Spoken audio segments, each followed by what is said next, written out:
I hope you can see my screen.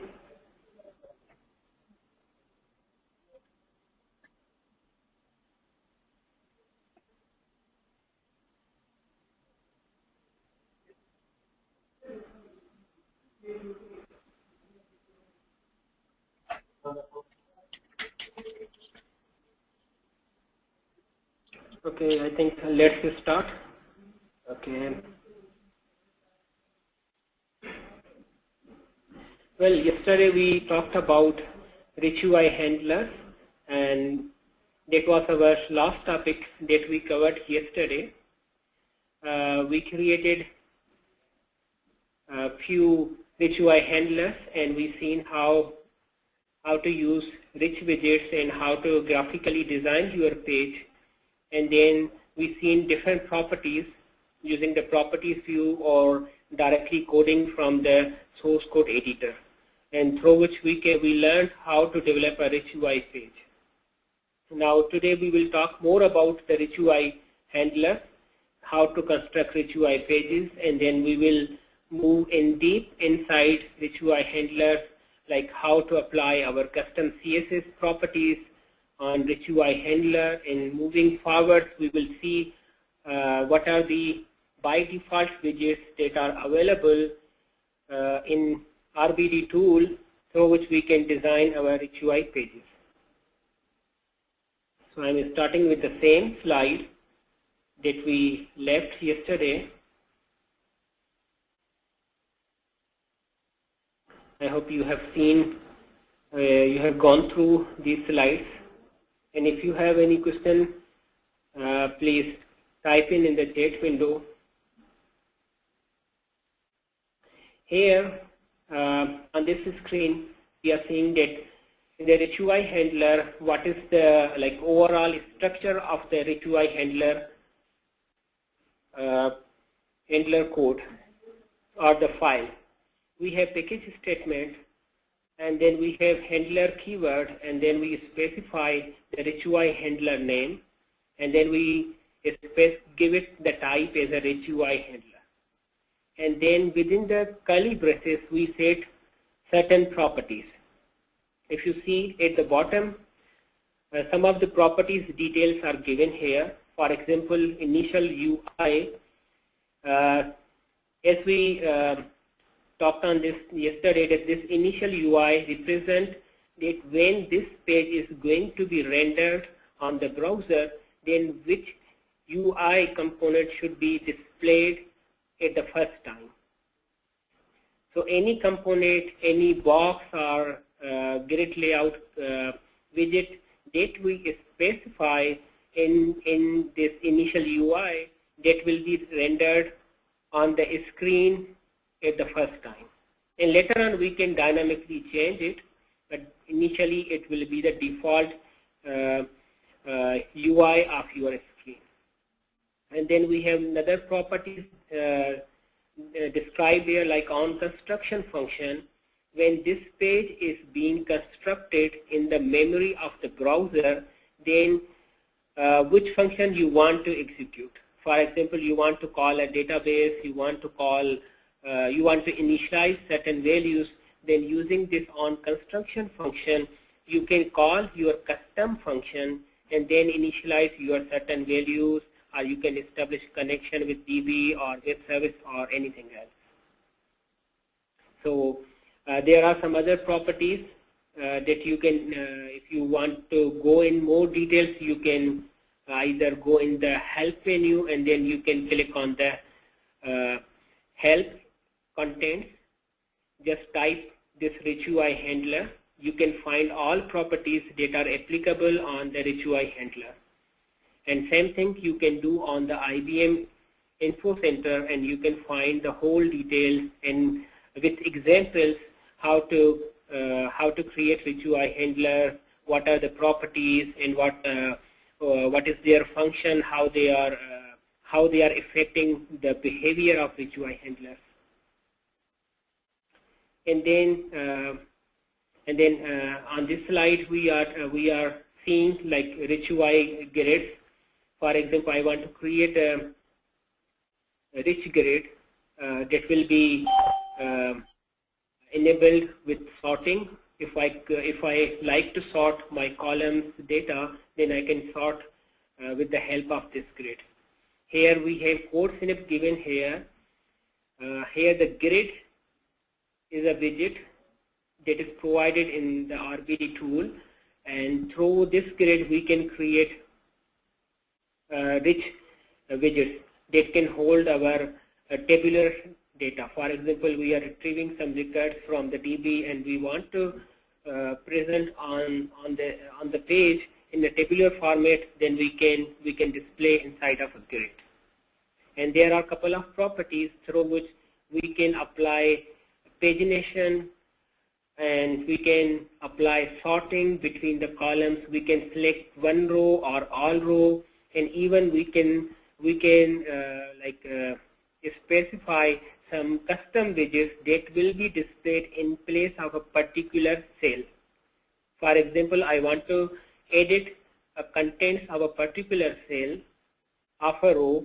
Then I can do certain properties and certain functions, and through which I can on the fly modify the contents of a grid. Okay, here is just a description like what is the overall structure of our DOM object or document object model that is being constructed in the memory. Like at the top we would be having a container like either your grid layout or box, and inside of the date container you can have multiple containers, and then you will put your corresponding widgets, either grids or menus or tree menus or footer. In this way you construct your DOM object, and they are linked with each other in the same way that we normally see on the HTML regular DOM object. And then we can apply certain or the similar functions that we normally use in HTML coding. Here we have more detail on the Rich UI DOM object. At the top we have a simple example given here. We have outer a container, and then inside the container we have a top container like my box, and within the my box I have two other boxes like my box 2 and my box 3. So in this way I'm just trying to construct my page, and then within each container or within each box I am putting certain fields. Like in the my box 2 I have only given this field, this widget, that is my hello field, this one, and in the second box I have given 3 different fields.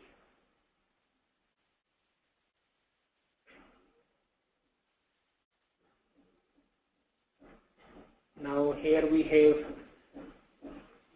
the behavior, how the event flow works in this model.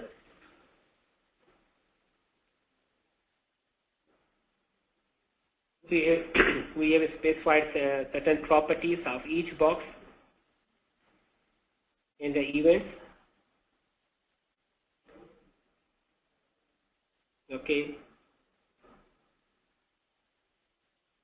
And by the way, most of the slides contain your notes section. At the bottom of each slide, you may find more information or sometimes code snippet.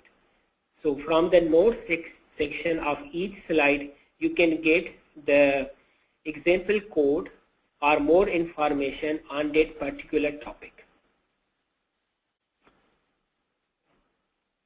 Okay, now we are moving towards the Rich UI widgets that are available in RBD. Here we have different categories, or we have divided widgets into different categories based on their functionality or based on their UI representation.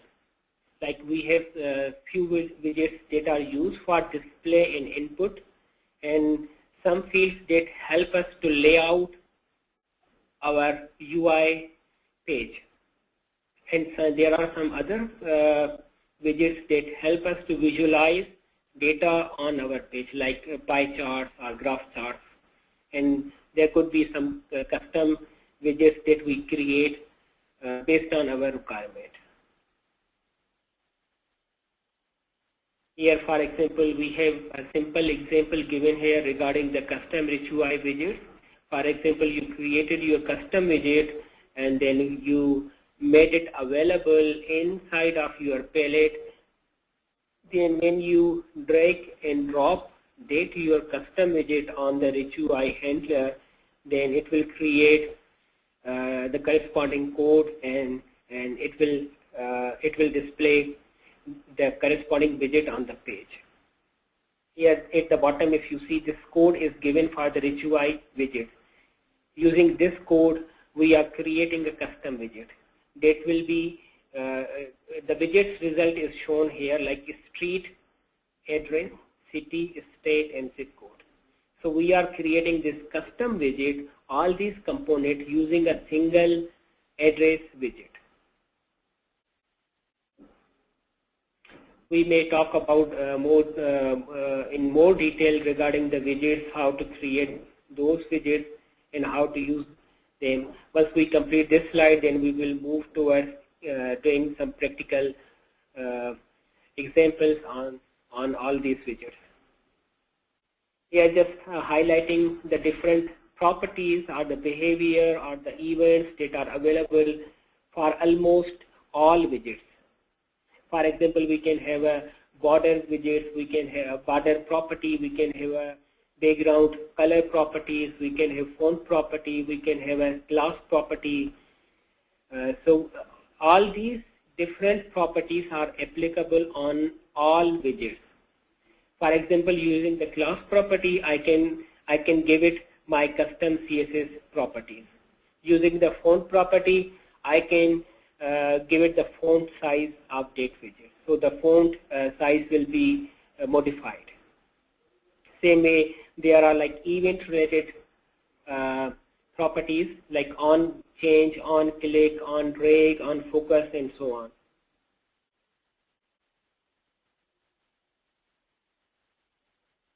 Here is a simple example given here. For example, we have initialized certain values and then we are using different properties like text property and we are giving it certain value, and using the background property we are going to give it a green value. So the background of this widget will be green. And then we are at the bottom we are giving some event. For example, on focus lost, we want to execute this function, and this function is declared at the bottom here. If you see populate fields, and it's taking one event as a parameter. And I think we are familiar with this one, the properties view. Once you have selected any widget, a properties view will be highlighted, and all those properties or attributes of that particular widget will be highlighted. So using this properties view, you can graphically modify all those properties. You can modify background, font, you can specify spacing, borders, position, you can specify different events like on click, on double click, on focus loss, and so on. Here we have high level syntax and syntax of how Rich UI events we apply. We have created a widget. It's like my button, and we have specified text, and then we are using another property that is on click, and then we are specifying a function is click.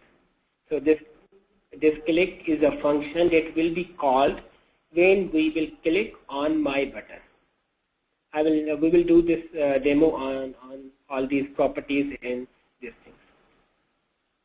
Just overview of the events, like what type of events we have on these widgets, like on click, on change, on key up, down, and so on. And for more information, you can either go in the help menu in the contents or on the info center. You can find all the corresponding events list, properties list, and their description. like how to apply them, what is the behavior of those properties, how they modify the widget. Any questions so far regarding the widgets or the events and the properties?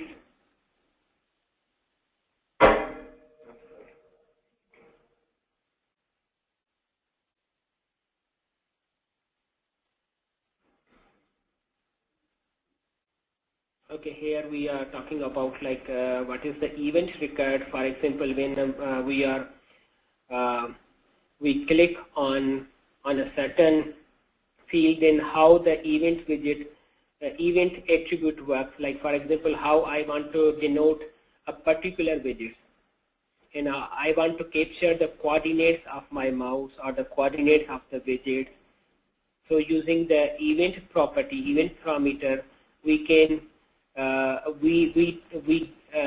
get to know the widget that is being used in this event call, or the widget using this event property.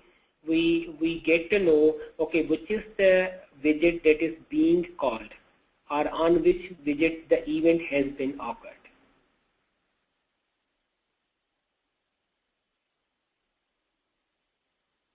So same way, using this event property, we can get the complete record or the behavior of this widget, and then we can play on it and we can do some other properties. Again, the grid layout widgets. This is a similar. This is a widget that we use to create a UI structure of our page.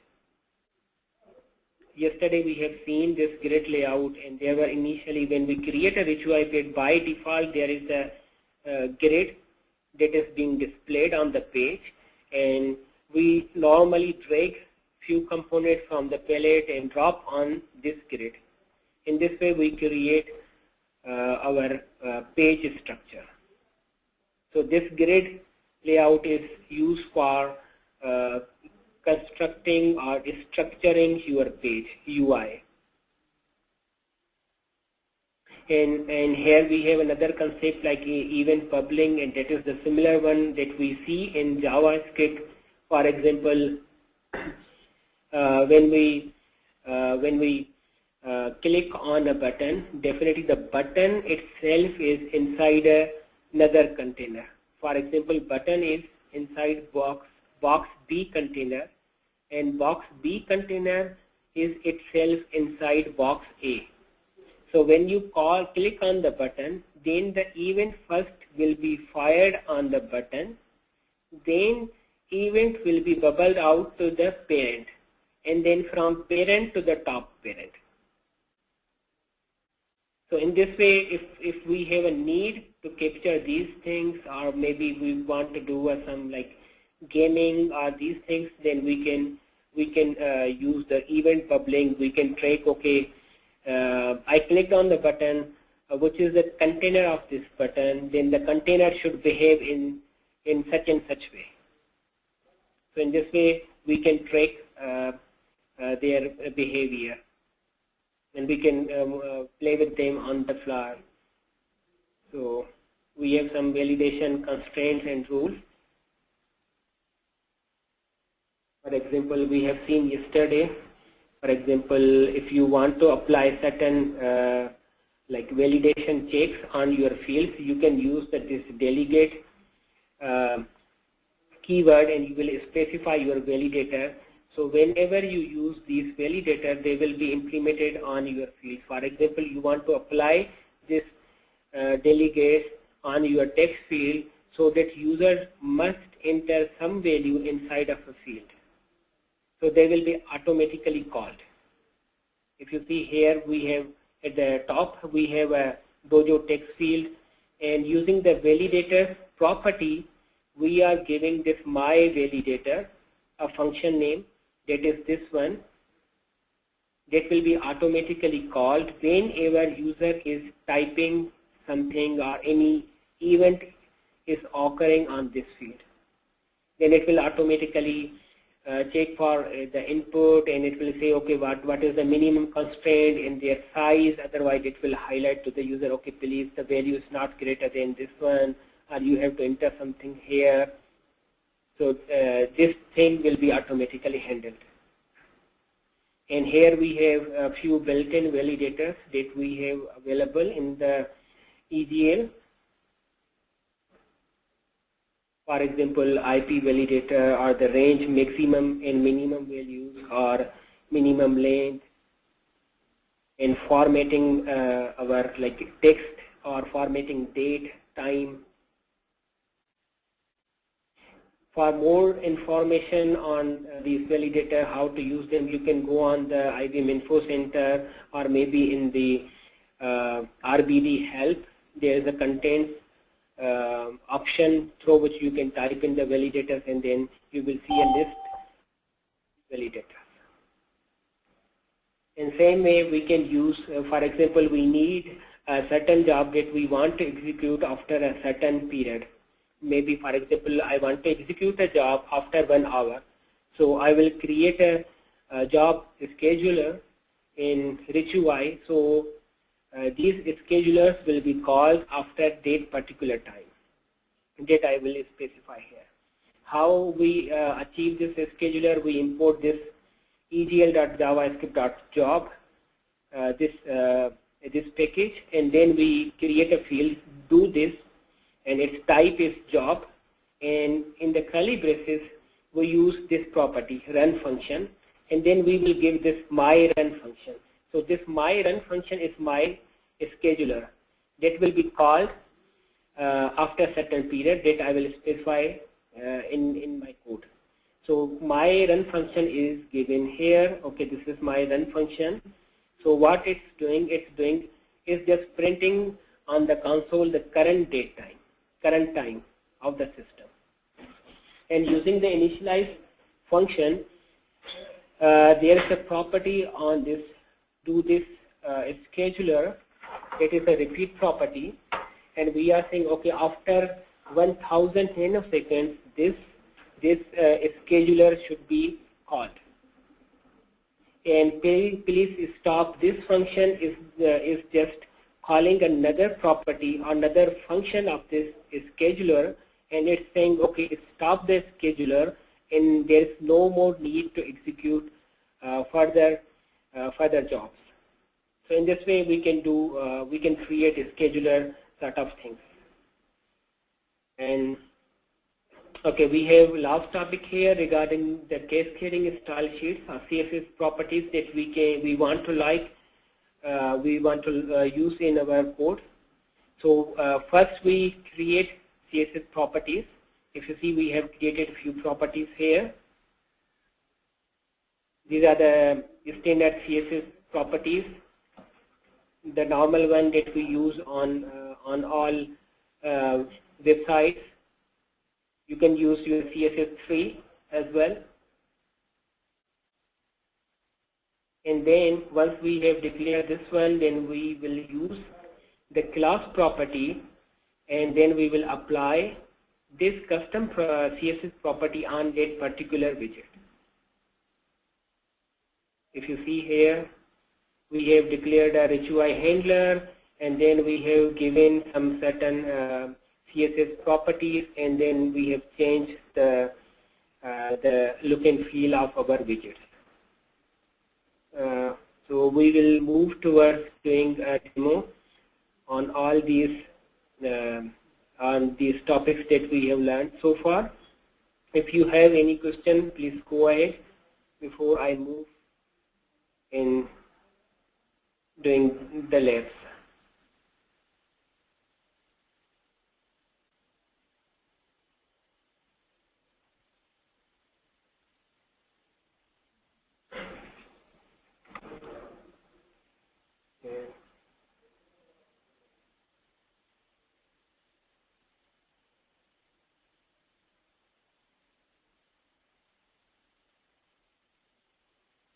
I'm just starting my RBD.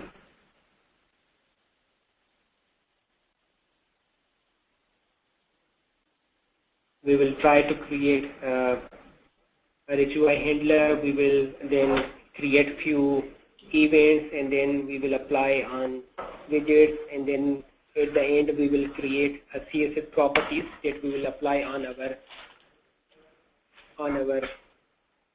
pages.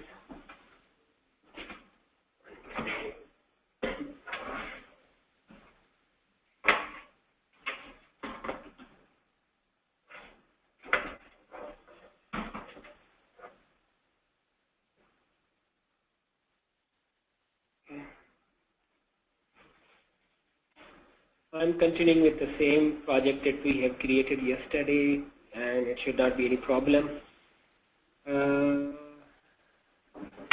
Okay, let me tell you one more thing before going in more detail of this thing.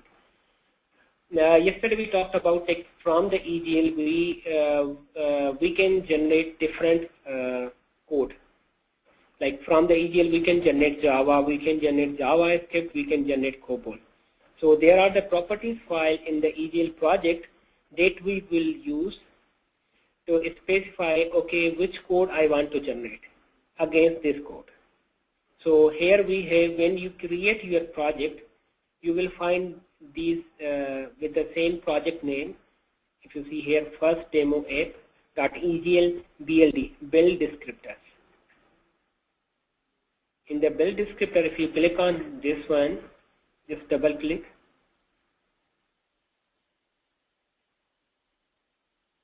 Then you will find couple of properties.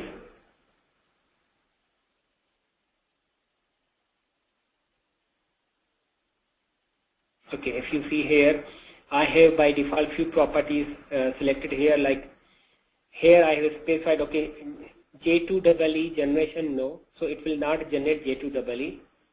And what is my current DB that is specified here?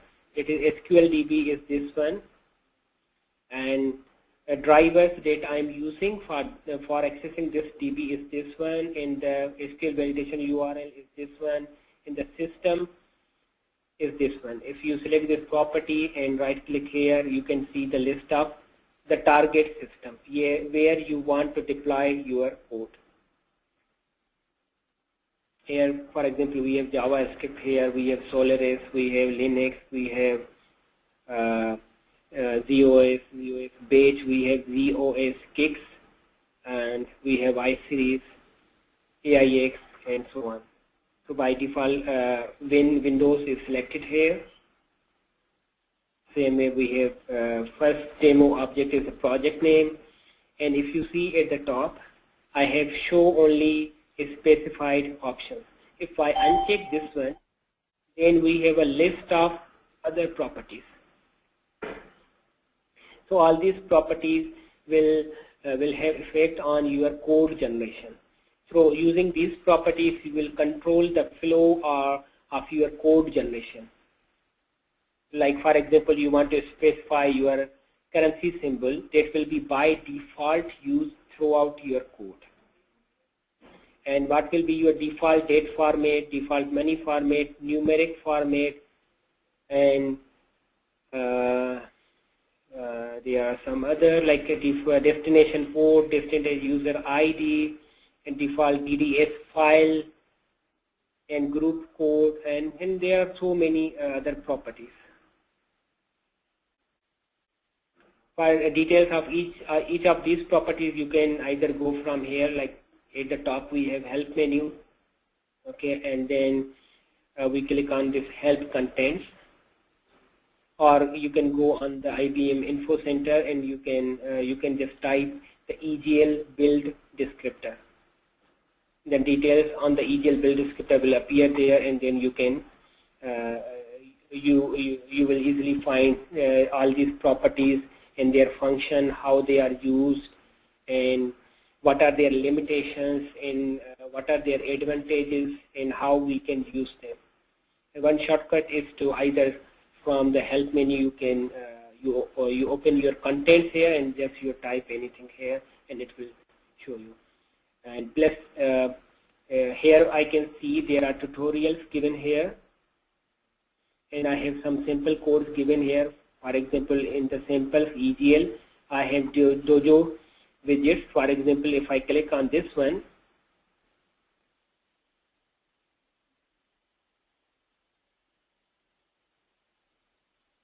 then Dojo sample widgets will be here. If you see, if you scroll down and go at the bottom, then you can find this gate sample, this one. If you click on this one, then it will automatically download this Dojo sample project inside of your workspace. And same way you can download your EGL Rich UI samples here. For example, this one, again click here, and then it will bring the details, and then you can download your Rich UI samples. Here steps are given here how you can get your Rich UI samples. And again there are some others like EGL J2EE security with EGL LDAP access and EGL Rich UI to access LDAP. And so these few examples or demos are there. You can just click on them and you can follow the step, and you can even download their code. And either you can directly type here any word, like for example RUI handler.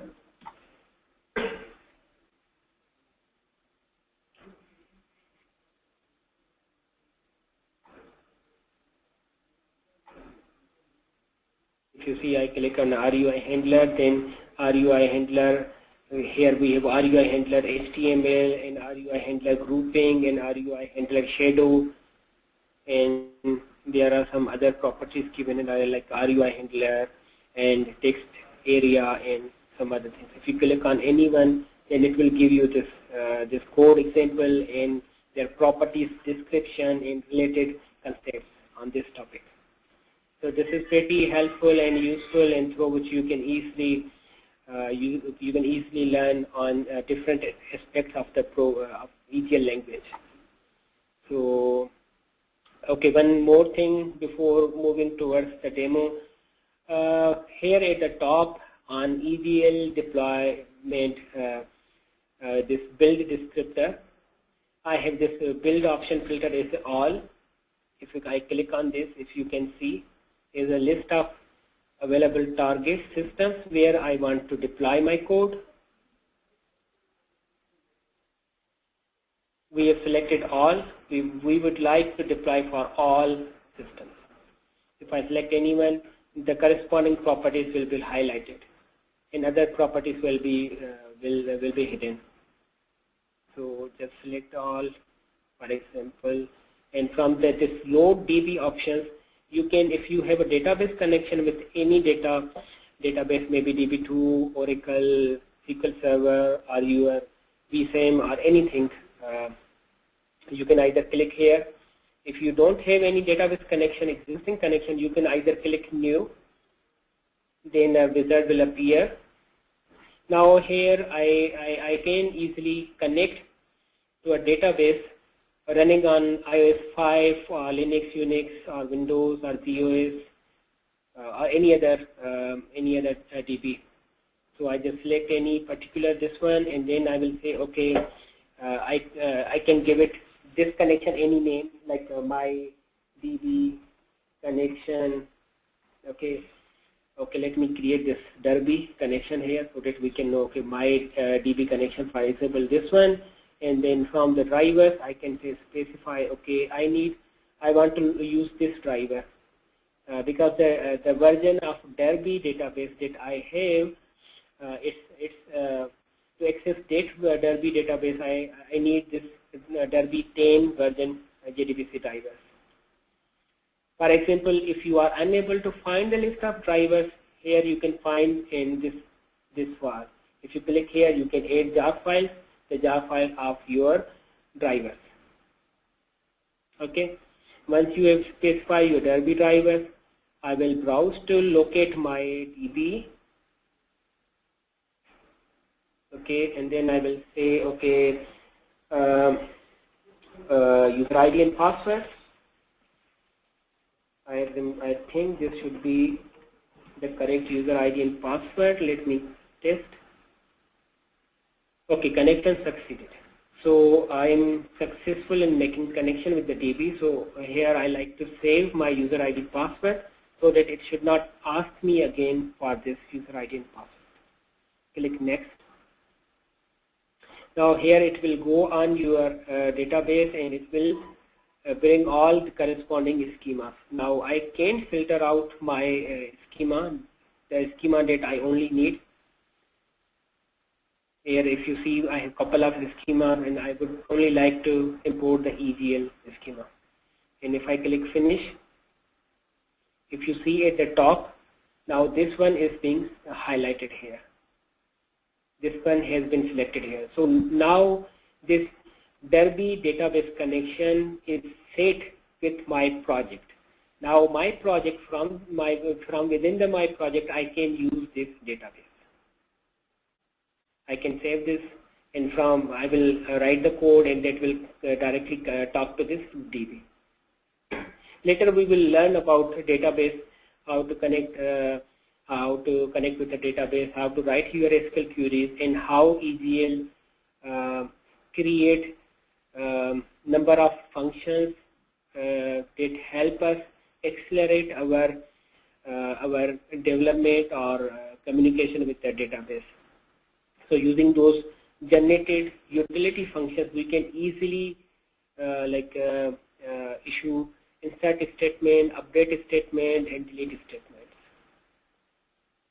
And by the way, there is another perspective that is known as a database perspective. If you go on the right side at the top, you can find this database perspective. Click on this, and again here you will see the list of available perspective that you have in your workspace. If there is no perspective available, I mean the database connection is not there, then select the database connections, right click, click new. Then again the list of available databases that you can easily connect with from the Eclipse, from the RBD tool. Maybe from either your free version of EGL or from the RBD.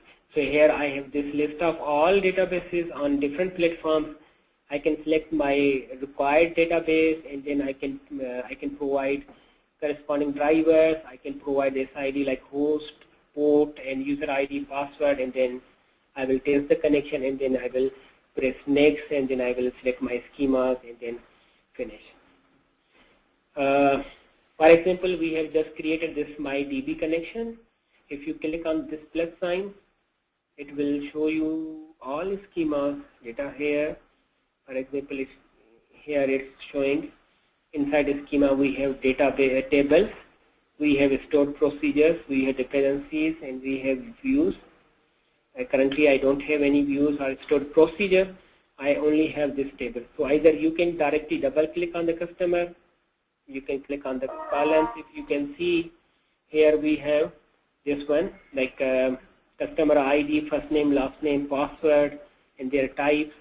If you click on this one, right click, and you can find a couple of other options on this table. I can click here and I can return all rows. So it will return all rows from this current table. So this is very useful perspective. And even if you see at the top, we have this small icon with SQL as a word. If you click on here, then it will say, okay, to which database you want to create a connection. I'm selecting my DB connection, and their details will be highlighted here, and then finish. Now here I can write my SQL query. Select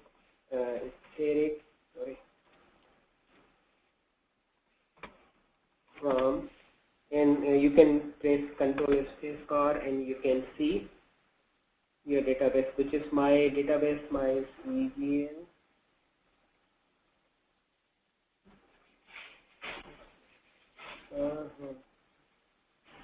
Or you can write your table name. My table name is EGL dot customer and semicolon. So in this way I can right click. Once you written your SQL queries and you want to see, okay, what my query will return, just right click inside this handler and then run this run SQL. So it will execute your query and then it will show the result. So in this way we make sure that the queries that we have written is working fine. They are retrieving the required number of records, and then we will take all these SQL queries from this perspective and then we will directly use in our code. So this is a useful perspective, and even we have option, we can select a table, right click, and we can either edit, we can extract values, and we can load existing records inside of this table. So now I'm going back, I'm just selecting this connection, right click and disconnect. Now close this one, don't want to save, and then select your EGL perspective. So this was all about how to create a database connection in there and the number of properties that are available through which we can generate different code. Now we have another property file that is a .egldd, deployment descriptor. First, demo app is the project name in .egldd. If you double click on this one, now here we see couple of another properties, like basically the purpose of this deployment descriptor is this: when you are going to deploy your project, definitely you would like to generate either Java, JavaScript or COBOL. So you will specify the corresponding properties here.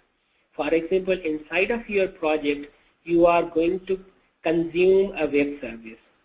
So the web service details or the interfaces will be listed here, like service deployment, service binding parameters, the protocols, and so on. In same way, if you are generating JavaScript, then you will specify the target project. We will learn tomorrow that how we will, when we will be generating and deploying project on Tomcat, then we will use this this property file, deployment descriptor file, and we will set all a few of these properties, and then we will generate the code. So, so here are the properties. For example, in the resources, I can see what are the resources that are currently in use in my project. So here I can select the relevant resources and I can uncheck unrelevant widgets. For example, I have used only a one like a Dojo graph widget in my project, and I don't need, there is no need for me to import all of Dojo widgets. So I can uncheck all these widgets. So when the code is being generated, so the generated project will contain only my required widget. All unnecessary code will not be generated. It will not be imported. So in this way, you will limit your file size, the deployable binary file size, and in this way you can fast your application. Because if you unnecessarily import all the libraries of Dojo in your HUI page, definitely it will slow down your application unnecessarily. Okay, now let's go back to our topic. I'm going to create a HUI handler. Day 2 demo. And by the way, this HUI handler title, this is the title. If you, when you run this this HUI handler in the browser, then at the top of the browser window, in the status on the top, this handler title will be displayed. I can say this is my day 2 demo 1. Finish.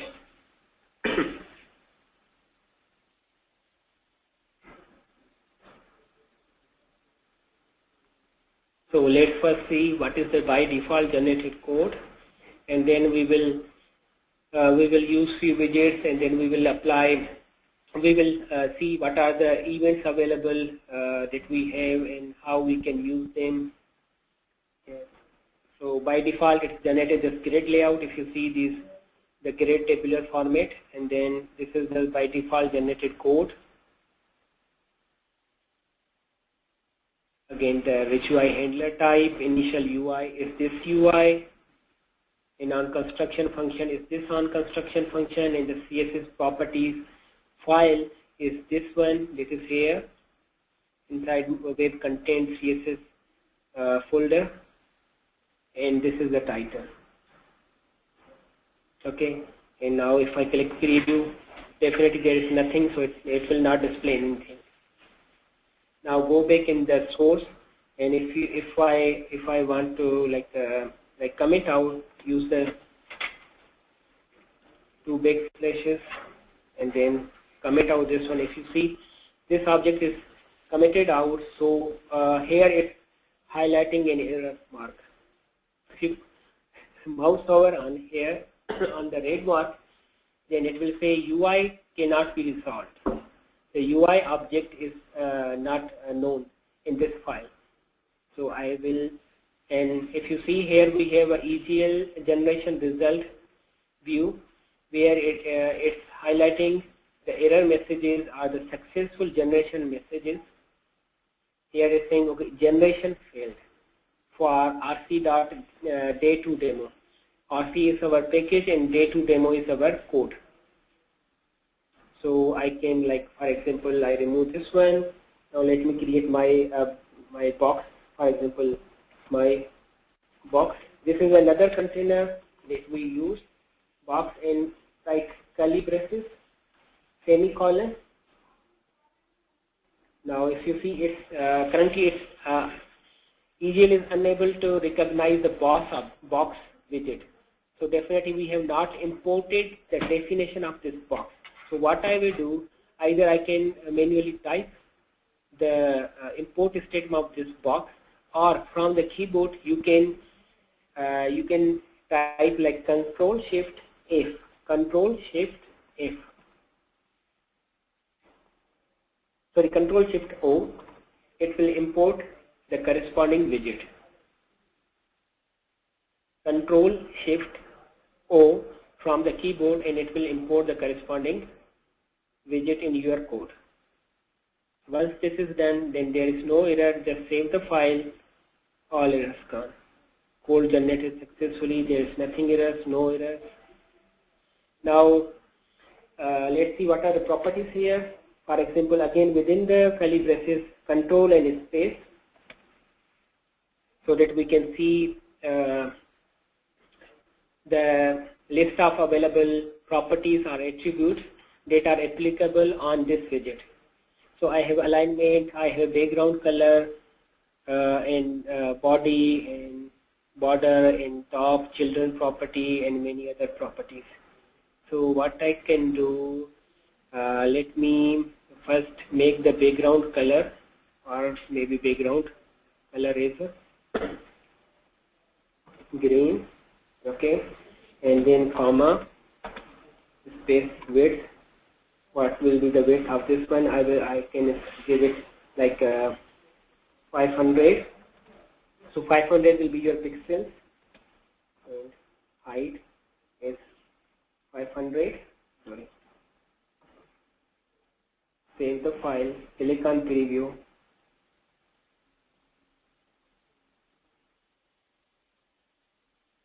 Sorry, I think the background is simple background. Background color is for the font color.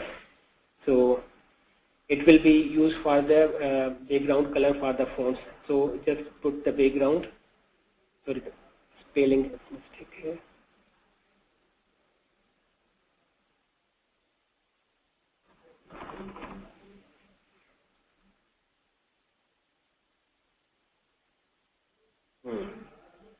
It's not taking here. So what we can do, we can just remove this field.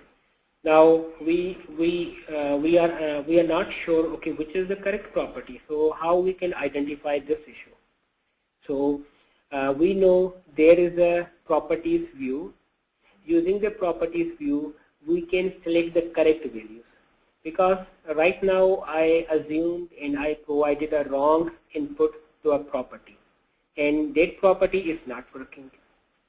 So now let's go and see which is the correct value. How we can give a correct value to a property. Click on the design, okay, and then sorry. Now as we have used this box object, but we have not specified this one in the initial UI. So what I will do, I will copy the box object name and I will put in the initial UI. So the inside the initial UI, when this page is being drawn on the page, initially it will show this box. When I said this one, either in the preview it can show this, but on the design it will highlight the marks. Okay, if you see this this bordered area is our box. Now click on this box, go in the properties view, and now here if you see I have a background color property. Just click on this one, and here we can specify any background color. For example, this one. For example, if you see the color has been changed.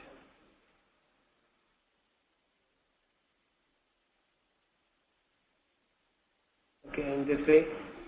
Now let's go in the source. Okay, which is the correct? Okay, this is the correct property. Now the question is why this property didn't work initially. Any idea on this one? Just think before I explain. Actually, the reason is I used the correct property. I assigned the correct values, but I had not given this object in my initial UI. So when this page is rendered on the screen, definitely this initial UI was empty. It means it's not displaying anything on the page. So how it can display this box? If I click on the preview, there is nothing. Now, so always we have to remember that we have to specify at least one container, either box or grid layout, so that our page can display anything. Just click preview, and if you see, no. Okay, I think let's go quickly on creating some. Let me show you the grid. Okay. Tomorrow we will use the grid with database and web services.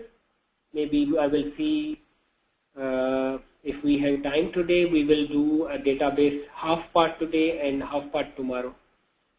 So I will use data grid here. For example, if you see, I have selected design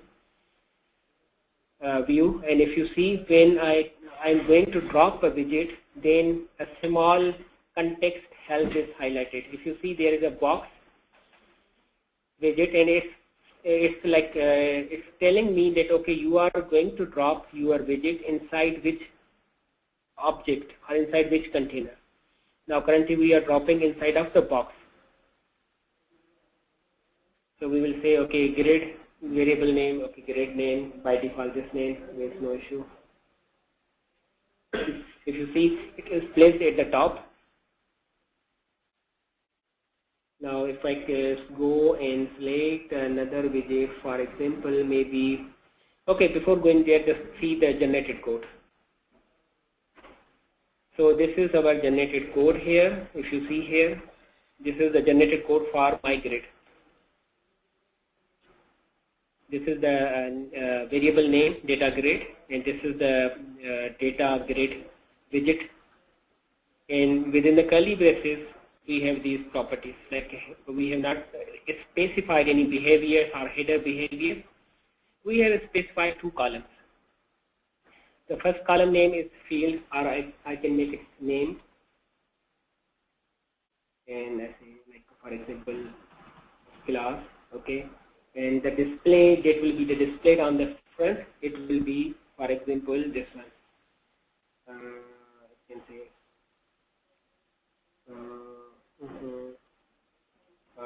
employee student name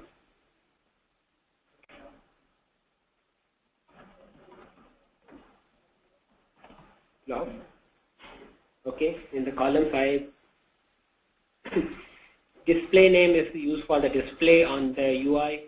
In the this name property is for the name, the like ID of this column or the name of this column.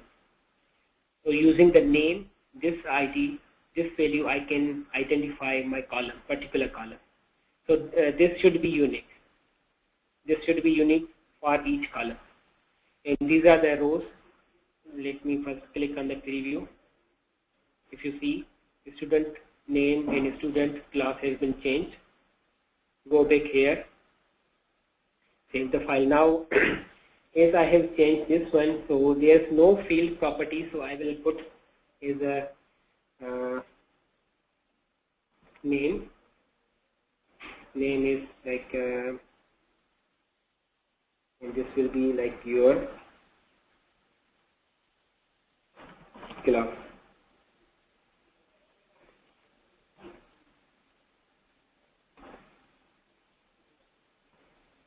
Okay. If you see, the values has been changed.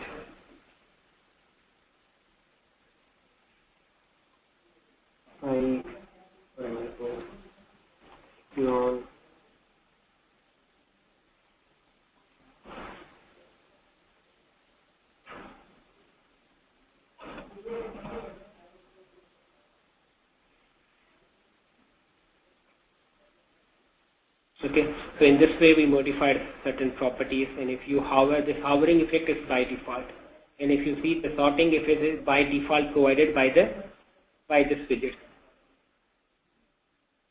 Okay,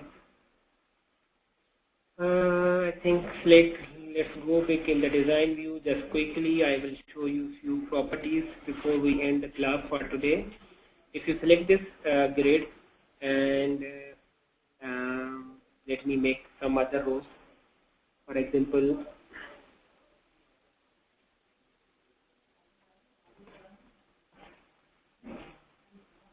comma, just to separate your lines. Okay, just leave this one and see here. Okay, I have more rows. Now go in the design view, select your grid, and in the properties view, if you see, there are different properties. Now I want to show the scroll bar. If you click on the scroll bar, then a scroll bar will appear here. If the rows went out of your specify the width of the height of your grid, and okay, I have check boxes.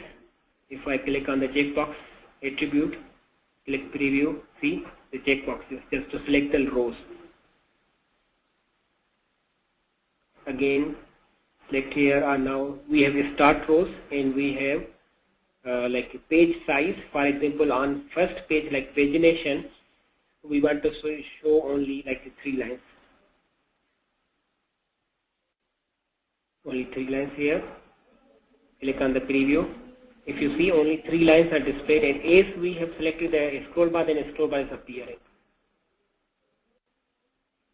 I will say remove the scroll bar. Okay.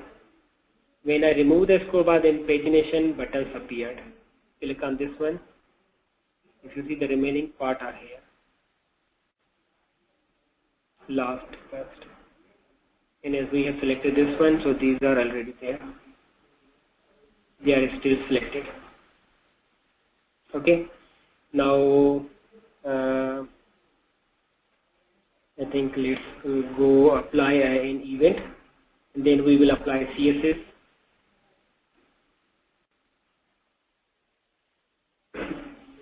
Okay, what I will do, I will create a widget here. Let me minimize this one, and I will like, where is my label field. I can put it here. If you see, when I'm dropping here, it's is telling me like, okay, where you are going to drop inside which container. In my box container, I clicked here, right clicked, and okay, give it, okay, keep the same name, select the label, go in the properties, okay, label went up, okay, it's jumped at the top. Either you can just modify your, okay, background color. Now if you see, we have outline view. We talked about this outline view briefly yesterday. So if you see in the outline, we have outline of this current page, this rich UI handler. In the outline, I can see I have a box, and inside of the box I have a grid. But at the top I have a rich UI, I have this label. So I can easily, I can draw, select this one, and I can place inside the box. Okay, now it's been moved inside of the box. So my box contains two children. One is grid and one is label. Now I want to drop a text field here after the widget, after the label. Okay. Fine. Now I want to drop a button here.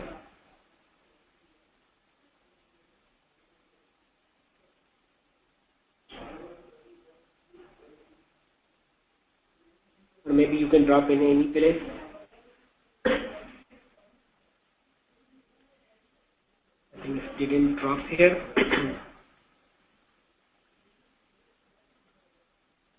Okay. Okay, now I have a button. Now I want to reshuffle it back from the outline. I can easily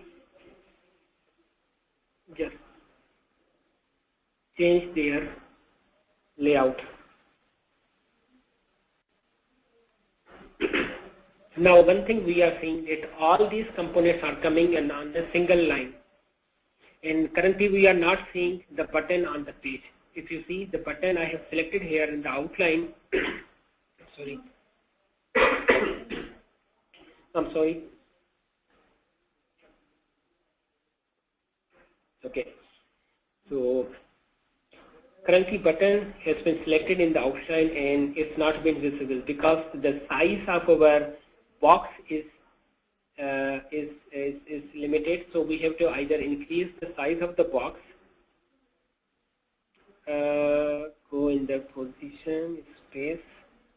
If you see, this is a 500 and 500. I can go because these are not these are disabled to change from the properties view. So I can go in the source view. I can change here. I can give it 800. Click on the preview. Now if you see, now I have a bigger space on my screen. Now I don't like all components to be present on the single row. Currently all components that whatever we place here, they are being displayed on the single row. So if we have a property in box, you just select your box and see in the properties you have box selected. Now go in the general attribute here, the section, general section, and if you see a columns property. In the columns property, we specify, okay, how many columns I want to be inside of this box. If you take this box is a HTML table, then you can understand the columns and rows very easily. These columns are like TD, your table data columns, and then if you specify like by default all components will be placed on a single row. Okay, now if I specify like one column 1, if I click here or any side outside, now if you see all components are placed in a single column. If I specify 2, Then there will be 2 columns inside of the box, inside of my this container box. So all components will be automatically placed 2, 2, 2. So on each row there will be two widgets. So this box becomes a bit difficult to design, and the grid layout that we use in previous classes, that were very easy to design the page. So grid layout is very base to use in those scenarios, and within the grid layout you can use the box. So okay, let me right now for the just to complete this demo, I will put all my components onto the single row, or maybe I can use another box just to give you an idea how you can better design it. I will search for a layout. Okay, I have a layout here, box, the select box here and drop it here. I can say, okay, my child box. Okay, I have this child box. I can select box button inside the child box, and I can select this this text field here, and I can select label here. Okay. Now my parent box has 2 widgets, the grid widgets and the box widget. And box widget itself is a container, and it contains 3 different widgets. I can change the background color of this box. For example, I can select. So it's up to me. I can change anything here. If you see, the color has been changed. Okay. Now let's select the button, and let's complete the rest of the demos. Okay, I can give it like change. Okay, I'll just change the label of the button and select your button. Button select, go in the events. If you see, I have a list of events here. On click and anything. I selected the on click, and if you see there is a plus sign, click on the plus sign. Click OK. Now it will take you to this event handler. Now what we want to do, we want to change the color of the parent box. So how I can do this? What I will do, I will take the name of the parent box, which is my box. Okay. Dot, take the property, which is our background color property. You can make sure from here. Okay, we have this background color property. Now what we will assign, we will assign a value that will be inside in the text field. So take the text field object dot text property. So any value that is being written in the text field, that value will be assigned to the background color property of my box. Okay. Now let's save the program. Click on the preview. Okay. Now I say like green. Change. Okay. Color has been changed. Click right.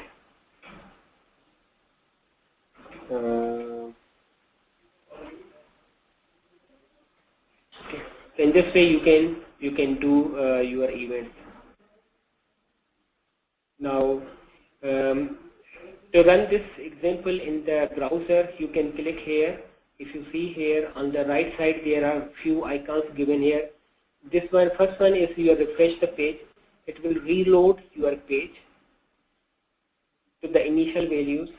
Like first time you ran the program, and then we have configure preferences. For example, you want to configure the preferences of the editor. When you click on this one, the preference dialog box will appear. Preference dialog box we use to set different properties that will be applicable throughout the this RBD tool. And then we have this show this page in the external browser. If you click on this one, then XML browser will appear. Okay, I'm sorry, I have some small problem with my linkage in the RBD settings. So it's currently just pushing me to this text editor.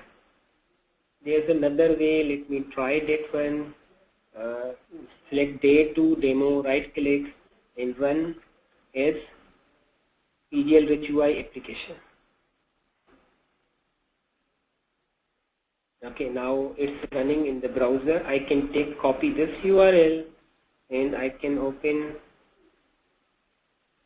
the browser, just paste it here, enter.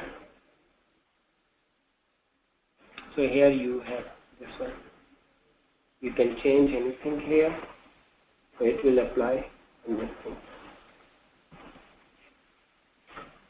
Okay, so I think we are already ahead of our class timing. Let me quickly do a small CSS change so that we can know this one how to apply the CSS, and then we will finish the class. Just click on the first demo app CSS file.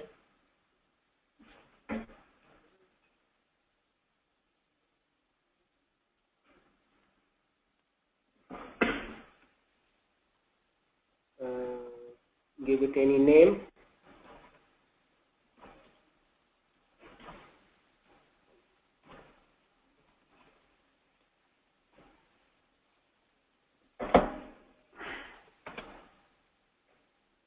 Okay, font size, for example,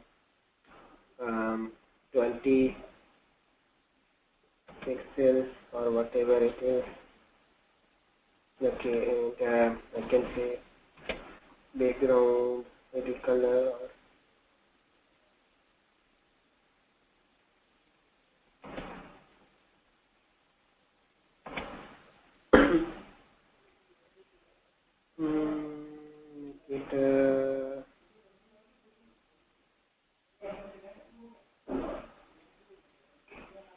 Now just font weight, bold. Okay. Now just copy this one property, save the CSS file, go on your page and click on the design view. Okay. Let's select this label, background color label. Go in the properties view, click on the general, and now, select your label here. If you see, now this label has been selected here in the property. Now I can find this class attribute. I can paste the CSS property name here. Then it should apply here.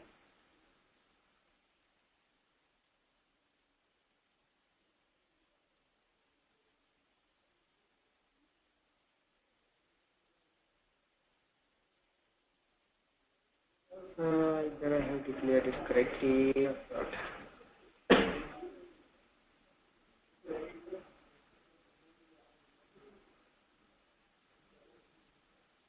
Okay, we have a specified is this way. So in this way, it gives this property. In the background, generate this code class equal to this label. Okay. Now again, a question: why it's not applying? However, it should apply, but it's not applying. So just think on this thing, that why it's not applying when we have declared a property here correctly.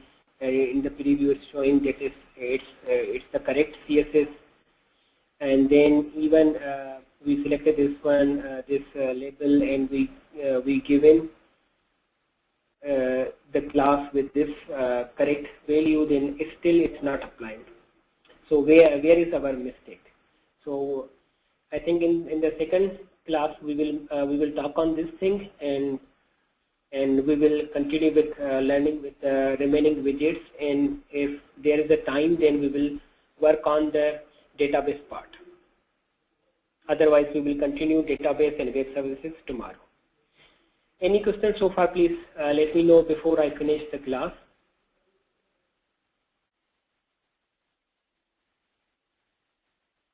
Any questions so far regarding any topic?